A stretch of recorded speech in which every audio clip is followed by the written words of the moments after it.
Hello and welcome to Homicide Hobbies. I'm Andy, And I'm Claire. and we're here to talk about some of the disturbing things that go on in the world, past and present. We feel like not knowing doesn't mean the crazy doesn't exist. So we're going to scar you with the knowing. Enjoy.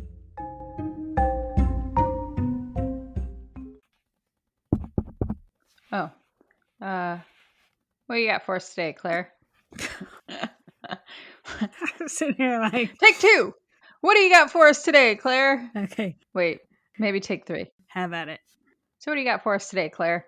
So today, we're headed to a place that is a refuge for the red-cockaded woodpecker. I have no idea. California?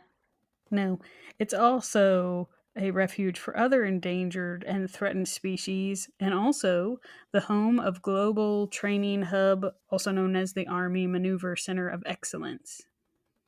Nothing?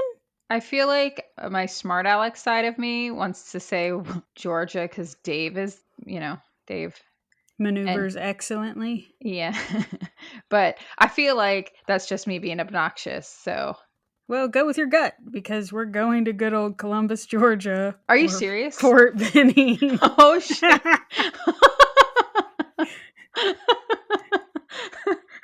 That was pure accidental. I was being obnoxious. Well, that was a fantastic guess. That was a pretty good guess. Mm-hmm. Those happen few and far between. It's really hard because I feel like I've done so many Fort Benning or Columbus, Georgia cases that coming up with facts that aren't repeating stuff that I've already told you is pretty hard. But I laughed at that one because it was just like, she's not going to get it. And you did, which was also funny. Now, just a forewarning. This episode contains references to racial prejudice in the justice system, so prepare yourself, because we're headed to the 70s and they were some crazy times all on their own. So I'm going to need you to pay attention to, because there's going to be a whole lot of stuff thrown at you. So don't get lost, and if you get confused, try to let me know ahead of time. Don't let me tell you the whole case and then be like, wait, what? Have I ever done that? Yes, after we've done recorded and you're like, you told it in a really weird way, and then I explain it and you're like, oh, well, why didn't you say it like that? So I think you have me and you confused. Sure. Anyway. I ask the questions and you normally yell at me. That's because you ask stupid ones. I'm saying if you get confused, let me know as we go. Don't hold your questions to the end. But don't ask stupid questions in the middle that get us sidetracked and then confuse everyone else. Anyway. You're mean. Carry on. I was just waiting to see if you had any questions. You're an asshole. Okay. So we're going to begin. Are we? Well, the first sentence confused me. But anyway, we'll figure it out. Now we can do your take 57. Carry on. So March 1978 is where we're going to start off. A letter arrives to the Columbus police chief, and it's not a polite letter, it's not subtle, and it's definitely not sane. It reads, and I'm quoting, "We are 7 white men who have decided to kill black prostitutes until the stocking strangler is caught. If he's not caught by April 1st, 1 black prostitute will be killed each week. Signed, Chairman of the Forces of Evil." What? Another letter will arrive, like a week or 2 later. "The first execution will take place shortly. If you doubt this, ask Gail Jackson." The writer signed off with swaggering arrogance. "Good luck. You people need it. Yours truly, Chairman of the Forces of Evil." 7 white vigilantes, a supposed committee of killers, the so-called Forces of Evil. Sounds pretty ridiculous, right? Mm-hmm. Like a rejected script of a Charles Bronson movie. But in Columbus, Georgia, in 1978, people believed it, because they were already living in a nightmare. For months now, an unseen perpetrator had been terrorizing the city. Elderly women, all white, all living alone, were being raped and strangled in their own homes, usually with their very own stockings pulled straight from their dresser drawers or closets. The attack started in September 1977 and continued until the spring of 1978. People were bolting their doors, propping chairs underneath the knobs. Shotguns came out of the closets that hadn't been touched in years. Porch lights burned like lighthouses throughout the night, and rumors filled in what people didn't know. Everyone knew the killer had to be a black man. Whispers said Columbus was cursed, and in the Deep South, that racial undertone wasn't new. So when the forces of evil letters arrive, promising racial retribution until the strangler was caught, kind of fit right into the panic. Now, that strangler was real, and his name was Carlton Michael Gary. Now, Gary grew up poor in Columbus, small in stature, but already running burglaries by the time he's a teenager. He wasn't built to wrestle young men, but he didn't need to. He went after elderly women. Easy to overpower, alone, isolated. That's sad. Yeah. He learned to slip into their houses at night, quietly, through pried open windows and doors worked off their hinges. He would assault the women, strangle them with their stockings, scarves, or even a Venetian blind cord with one woman. And then he'd cover them with a sheet, pillow, or clothing, like he couldn't bear to look at what he's done. Now, I know this is going to be overwhelming information because I'm just going to go through the women he attacked. All right. So between September 1977 and April 1978, 9 women were attacked. 7 died, 2 survived. And pay attention to the dates in particular. I know when I'm about to give you all the names and things that happened, and I'll try to be as quick and respectful at the same time. But pay attention to the dates because I can understand why City would be terrified. But Gertrude Miller is 64. She's attacked September 11th, 1977. She's beaten, raped, stockings are tied around her neck, but she's going to live to testify. Now, Mary Jackson, she's 60, is attacked September 16th. She's beaten, raped, strangled with her stockings and her robe sash, and then her body is covered up. Then Jean Dimstein, she's 71. She was attacked September 24th. She's raped, strangled with a stocking. Her body is covered with her bedding. There was clear, forcible entry from the garage door. Then Florence Scheibel is 89. She was attacked October 21st. She was legally blind and used a walker. Oh, gosh. She was raped, beaten, and strangled with a stocking. Oh. Then Martha Thurman, she's 69, was attacked October 25th. She's sexually assaulted, strangled with a stocking, and covered with pillows in her sheets. Then Kathleen Woodruff, 74, is attacked December 28th, strangled with a scarf, raped, her body is partially covered. Then Ruth Schwab, 74, is attacked February 11th, 78. She's going to have her stockings tied around her neck, but she manages to trigger an alarm, and she's going to survive. Did any of the ladies that survived see who attacked them? They will later testify and identify him. Okay. But Mildred Borum is 78. She's going to be attacked February 12th, raped and strangled with the Venetian blind cord, and then her face is covered with the bedding. And then the last victim is Janet Coffer. She's 61. She's attacked April 19th. She's raped, strangled with a stocking, and then pillows are over her face. Now, Gary was 26 years old when he started these murders, and he wouldn't be caught until years later in 84 when a fingerprint from a burglary arrest finally ties him back to Columbus. But he actually makes his way to New York, so I don't know if you noticed the dates becoming further apart as he went on, and I think his trail from Columbus, Georgia to New York, there were probably unsolved murders and rapes all along the way. Probably. Because I don't know if you caught how close they were, but at one point it was every 3 days. Yeah. And I don't believe that he was taking breaks, and I think it's absolutely revolting. That doesn't do it for you, Claire? No, but he's not caught until 84, so I find it unlikely that somebody who's going to start attacking people in, what did I say, 77, that they're just going to go cold turkey. No. But that's just your little, he's going to be finally caught in 84. So put that in your hat. He's not going to go on a rampage forever. But we're going to backtrack back to 78, where Gary is still free, which means there's still the stocking strangler panic in full swing in Columbus.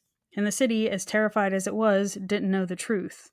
Columbus wasn't being haunted by just one monster. While Columbus obsessed over the strangler, another predator was already killing in the shadows. His name was William Henry Hance. Wait, there's 2? Shh. That's why I didn't want you to get caught up. I feel like you needed to know the times we were talking in, so there's a strangler on the loose, people are scared. But all the while, this feller is in the shadows. His name is William Henry Hance. He's a 25-year-old Army specialist stationed at Fort Benning. On February 28th, 1978, he's going to leave the Sandhill Bar with Brenda Gale Faison, sometimes known as Gail Jackson or Gail Bogan. She'd never be seen again. Wow. Now, he's going to beat her savagely so hard her elbows are dislocated, her skull's shattered, and her face is destroyed. Oh, gosh. Then he's going to bury her in a shallow grave. And then, when Brenda's body is in the ground, that's when the forces of evil letters begin. At first, police dismissed the reference in the first letter that said, ask Gail Jackson, because no one by that name had been reported missing in Columbus. So they did I don't know, I think we've discussed it in plenty of other cases when things are happening but the police are asking for tips, they'll get all sorts of whack jobs coming out of the woodworks. Yeah. So I think initially when the letters started coming in and making threats of, we're going to start murdering people if you don't catch the stocking strangler, ask Gail Jackson, they dismiss it because they think it's just another wackadoodle writing to the police chief. I've never heard of anybody getting their way by saying, if you don't do what I want, I'm going to do the exact same thing as the person that's doing what I want you to stop. Right. So I think because they're assuming it's a black man killing white elderly women, and this is on the throes of there's still a whole lot of segregation occurring, even though it's no longer legal, is why they think that there's now a group, kind of the KKK informally, coming to try to take care of the problem themselves and force the police to do something, is what I believe was why. But anyway, so that's why they first think the letter writer was just bluffing. But as the weeks pass, that's when the truth sets in that Brenda Gale Faison had been missing since the end of February, and she was a known prostitute. Then on March 30th, an anonymous caller phoned Fort Benning MPs, giving exact directions to a shallow grave just off base. That's where they would find Brenda. Her face beaten beyond recognition, brain tissue scattered around her. An army cap from a wrong unit had been planted nearby as a cheap decoy. And then another letter soon after appeared. You found Gail Jackson. Too late. Maybe next time you'll listen. We are still here, and another execution will come. The taunt only deepened the panic. Now the letters weren't just empty threats. They're tied to bodies. Then, just days later, they find Irene Thurgold. She's 28, a private at Fort Benning. Her body was hidden behind logs, her skull obliterated, so much so that when searchers find her, they thought she was headless. Oh. By April 4th, suspicions sharpened. MPs began asking officers to listen to the tape of the anonymous phone call. The voice was familiar, uncomfortably familiar. The forces of evil wasn't 7 white vigilantes, but instead just one black soldier with a typewriter, a jack handle, and a talent for bad theater. Now, when the first letter mentioned a woman named Gail Jackson, like I said, investigators didn't panic. But again, as the days ticked by, that's when they realized that they actually had somebody missing. That's when they found out Brenda disappeared after leaving the Sandhill Bar, and that she was a known prostitute. Now, again, suddenly, these letters aren't a joke anymore, but a roadmap of who their person is. The first few letters were not written on a stationery, but one of the last couple were written on army stationery. So that's what kind of led them to, between that and somebody anonymously calling in where the bodies were. Yeah. Where the body was. So the MPs asked the army officers to listen to the tapes recording of the anonymous caller, and like I was saying, the voice was familiar, unsettlingly so. Within days, the forces of evil had a face. Now it's 2 storylines run at once. Gary, the strangler, killing elderly white women in their beds with stockings, and then you have this feller killing young black women near Fort Benning with blunt force trauma. Good Lord. Now, Gary often left his victims covered, faces draped with sheets, pillows, or clothing, and psychologists interpret it as ritual, or I feel like it was more likely he had regrets or was kind of sorry. Or a shame. Yeah. Because it made him think of his grandmother? Probably. I don't understand that one. But with Hance, he would leave his victims exposed, their faces obliterated. A whole lot of hostility came with that. His grandma spanked him. Yeah. Well, where Gary strangled with stockings, scarves, or cords, Hance relied on blunt force trauma with a jack handle. And I feel so bad for all of these ladies. Not that being strangled with your stockings is better, but I'd rather be strangled with my underwear than beaten with a jackhammer. Now, to investigators, the two MOs could not be more different.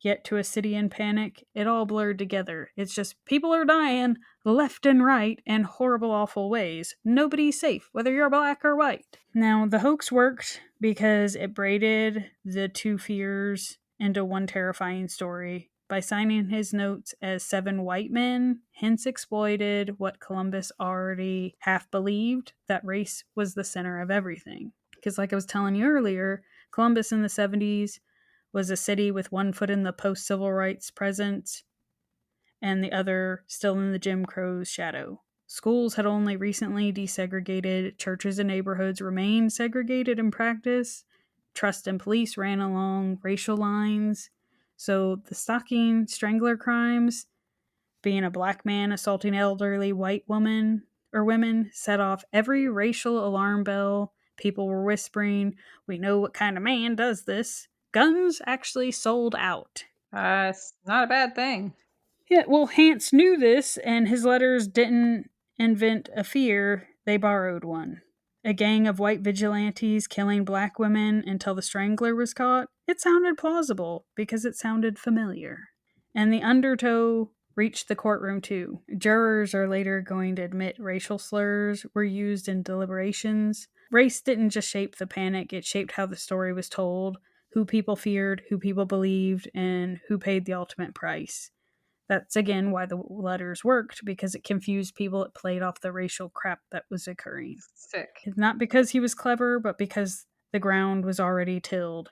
Hance scattered seeds on the soil that had already been churned for decades, and for a brief, dangerous moment, those seeds sprouted. Now the evidence is going to mount that Hance was the last person seen with Irene and also with Brenda. The tape recorded calls matched his voice to his commanding officer's ear. Handwriting experts would tie him to the letters. A fingerprint would be on a seal. And after 2 days of interrogation, he's eventually going to confess. At first, he claimed he was forced to write the letters. Then he'll admit he was the sole author. But he'll lead investigators to clothing and weapons he discarded. I've been sitting here waiting this whole time for you to be like, he really didn't do it. He was coerced into it because he was a black man that they could use as a scapegoat. But if he took them to where stuff is, Yeah. fine. I guess he did it. Which means the forces of evil was just one soldier, not the 7 white fellers. Now, the confession becomes the centerpiece of this case, and it's the greatest controversy, because defense lawyers argue that he's borderline intellectually functioning, and being questioned for 2 days put him under duress, and he didn't know the waivers he signed. They pointed to his story shifting from a shadowy group one moment to him being the solo killer the next as evidence of confusion. Or not being able to keep up the same lies. Prosecutors countered with corroboration. His statements predicted physical evidence, the grave location, the planted army cap, even disposal sites. Judges later agree the confession was admissible, noting repeated Miranda rights being read and signed, but doubt still lingered. He's going to be found guilty. He's going to be sentenced to death. And in 1994, as his execution neared, Justice Blackmun highlighted the same concerns: race, intellectual disability, and whether a man like Hance truly understood the words that doomed him. Now, in Muskogee County Superior Court, Hance faced charges for, obviously, murder, and as well as the extortion letters. Now, the jury heard how Brenda's elbow was dislocated, her skull shattered, and her face obliterated. God. Which is, It's brutal. It is, and I don't even know how much you have to hit somebody in the skull to do that. And I feel bad for her because she must have been fighting back so awful. Good on her, though. Yeah. But the jury would hear about how they could view fragments of jawbones and teeth still attached but scattered about her head. He hit her so hard, there was an indention in the earth from her skull. That is wildly overkill. The poor woman. A whole lot of hate, and it's disgusting.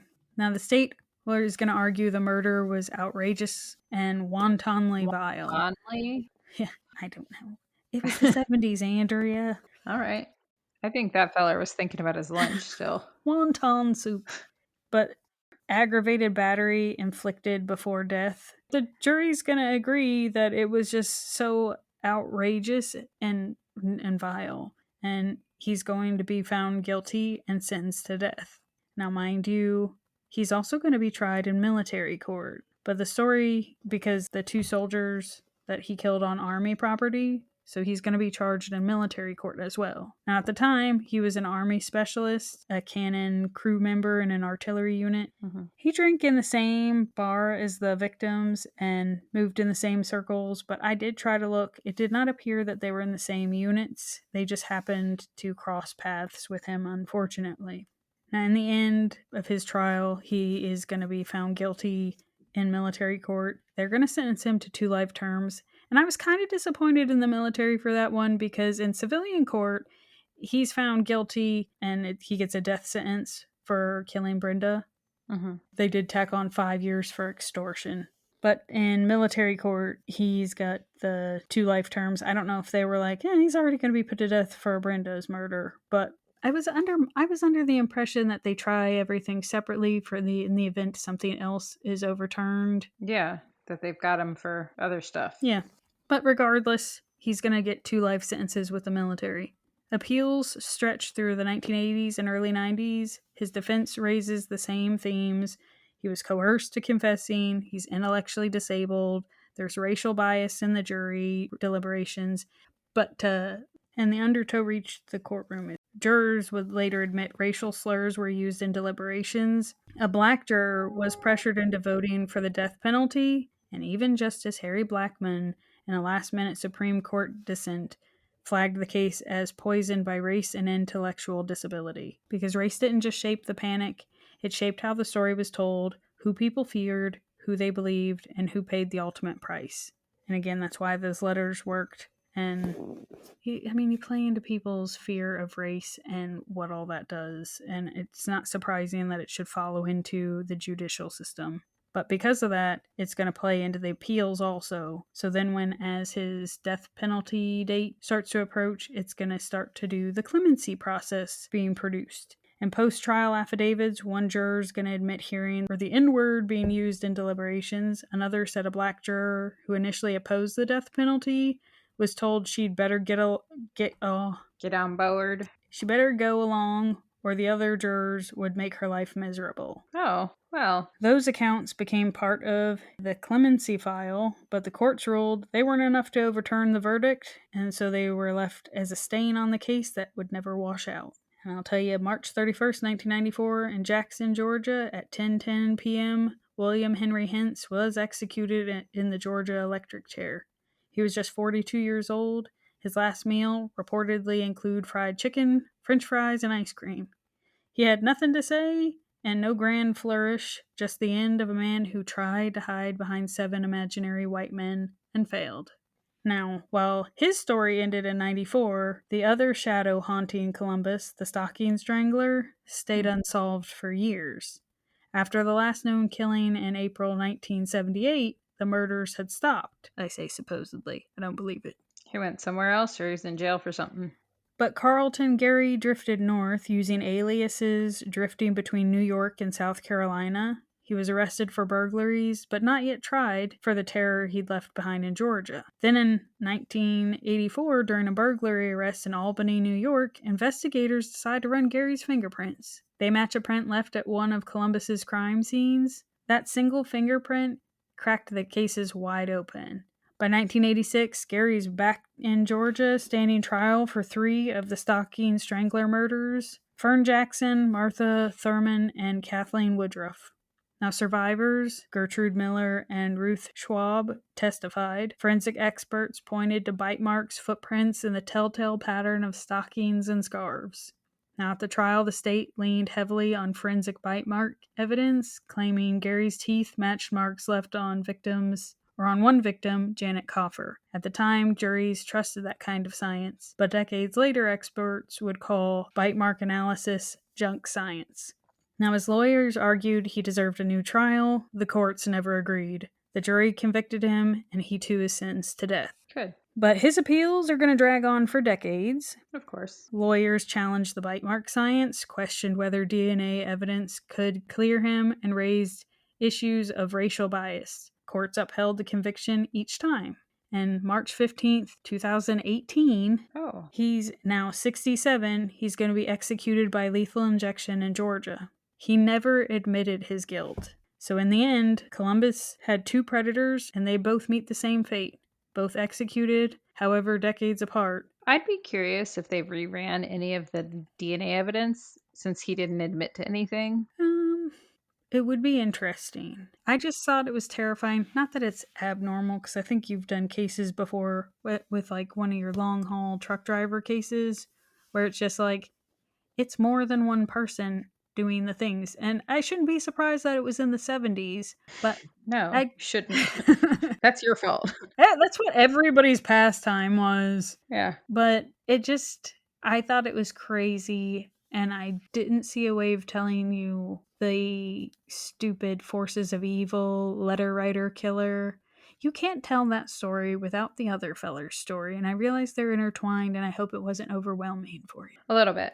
And I'm going to do exactly what you told me not to do and ask a question. And hold your questions to the end. So you made the comment that because he killed the first guy killed 3 people on the military base, or 3 military members. He killed 3 people. But were they all on base? I thought the one was found off base. How come the military dealt with it if it was all done off base? Just because he was in the military? It wasn't. No. So Sandhill is still on Fort Benning. Oh. That was where your boy, actually, no. Well, no, never mind. That's where basic training and stuff is on Sandhill, but that's a part of Fort Benning.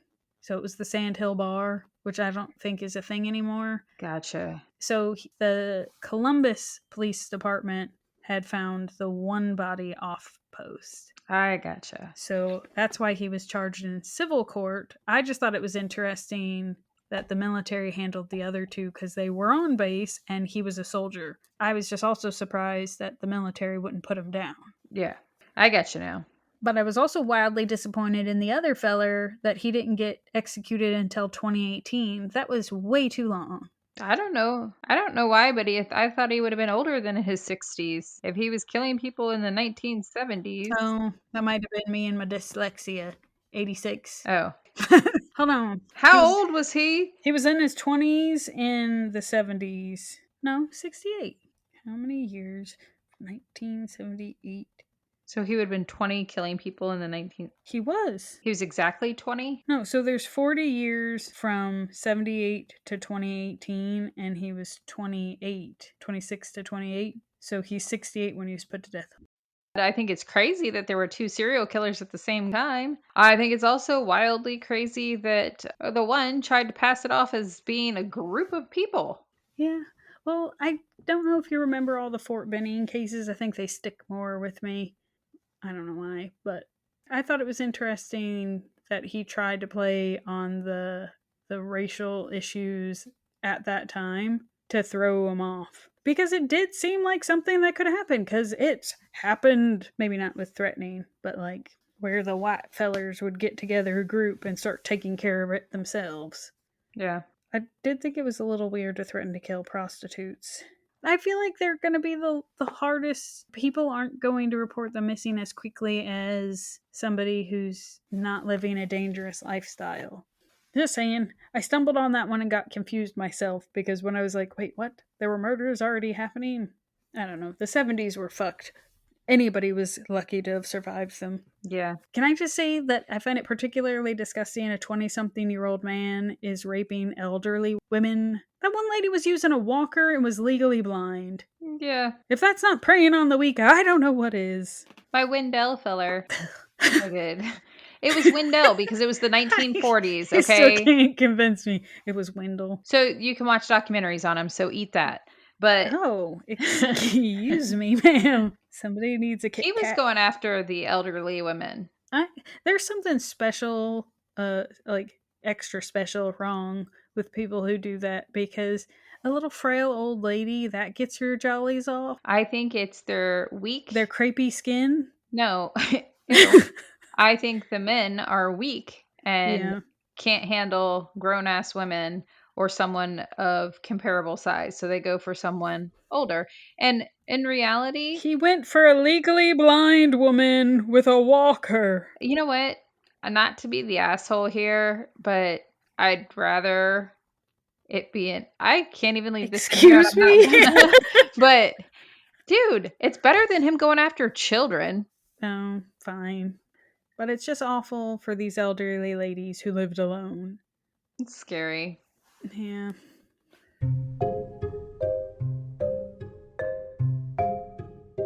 We hope you enjoyed today's episode of Homicide Hobbies. If we made you laugh, if we made you cry, or if we mindfucked you for the day, then we thank you for listening. Please write a review on whatever you're listening to us on. Tell your friends, tell your family, tell your coworkers. We're freaking awesome. And join us next week for another episode of Homicide Hobbies. I'm Andy. And I'm Claire. That's all we've got.